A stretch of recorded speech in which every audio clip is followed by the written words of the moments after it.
मुसल्लियन अम्मा बादु फ़ाऊज़ु बिल्लाहि मिनश शैतानिर रजीम बिस्मिल्लाहिर रहमानिर रहीम। हज़रत इमाम शाफ़ी रहमतुल्लाहि तआला अलैह आप फरमाते हैं कि मैंने फ़कीरों से दो बातें ऐसी सुनी हैं जिनसे मुझे बड़ा फ़ायदा पहुँचा, मुझे बड़ा फ़ायदा हुआ। और ये जो बड़े लोग हैं ये कभी कभी फ़कीरों के पास चले जाते हैं तो इनको बहुत कुछ हासिल हो जाता है। हज़रत इमाम अहमद बिन हम्बल रहमतुल्लाहि तआला अलैह कभी कभी हज़रत बिशर हाफ़ी के पास तशरीफ़ ले जाते तो किसी ने इमाम अहमद बिन हम्बल से पूछा कि ए अहमद बिन हम्बल, तू इतना बड़ा फ़कीह है, इतना बड़ा आलिम है कि अल्लाह पाक ने तुझे इतने उलूम अता फरमाए हैं, उसके बावजूद तू बिशर हाफ़ी के पास लेने के लिए क्या जाता है? तो हज़रत इमाम अहमद बिन हम्बल ने जवाब दिया कि अहमद बिन हम्बल जिस रब को मानता है बिशर हाफ़ी उस रब को जानता भी है। तो हज़रत इमाम शाफ़ी फरमाते हैं दो बातें मुझे फ़कीरों से बड़ी कीमती हासिल हुई और उन्होंने मुझे बहुत फ़ायदा दिया। उनमें से पहली बात कि वक्त काट देने वाली तलवार का नाम है, वक्त को काटने की कोशिश करो नहीं तो वक्त तुम्हें काटता चला जाएगा। दूसरी बात आप फरमाते हैं कि ज़िंदगी के जो भी लम्हे मुयस्सर आएँ कोशिश करो कि उनको नेकी के कामों में सर्फ करो, नहीं तो तुम्हारा नफ्स तुम्हें बुराई के कामों में लगा देगा।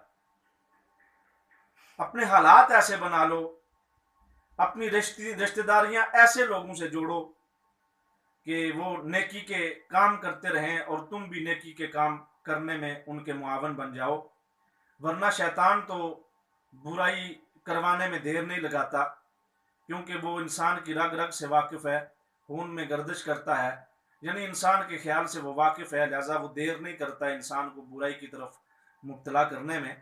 तो इस्लाम लाने का हुस्न ये है कि बंदा बेमकसद बातों को छोड़ दे। हज़रत अवैस करनी रज़ी अल्लाह तआला अन्हु आप कर्न के रहने वाले थे।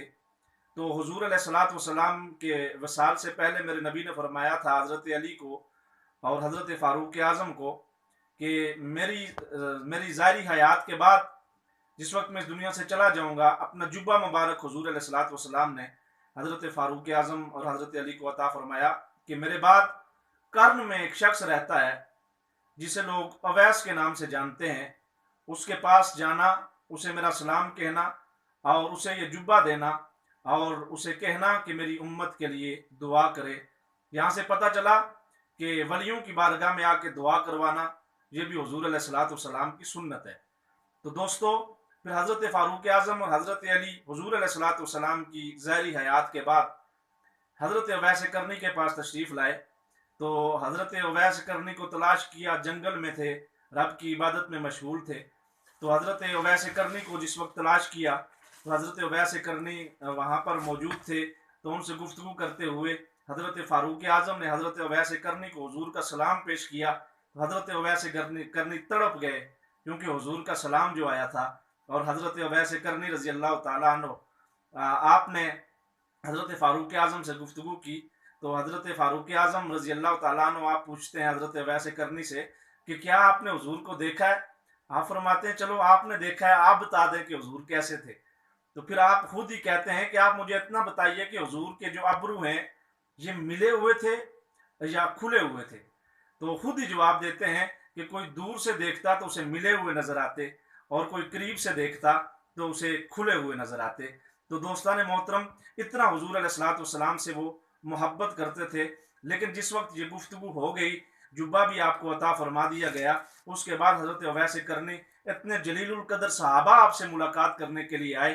तो आपने फरमाया हशर की तैयारी आपने भी करनी है, मैंने भी करनी है, ज़िंदगी रही तो फिर मिलेंगे, रब्बे कायनात को राज़ी करने के लिए मेरी इबादत का वक्त हो गया है। तो किसी के इस्लाम लाने का हुस्न ये है कि वो बेमकसद कामों को छोड़ दे, इसलिए कि जगह जी लगाने की दुनिया नहीं है, जगह जी लगाने की दुनिया नहीं है, ये इबरत की जहाँ है, तमाशा नहीं है।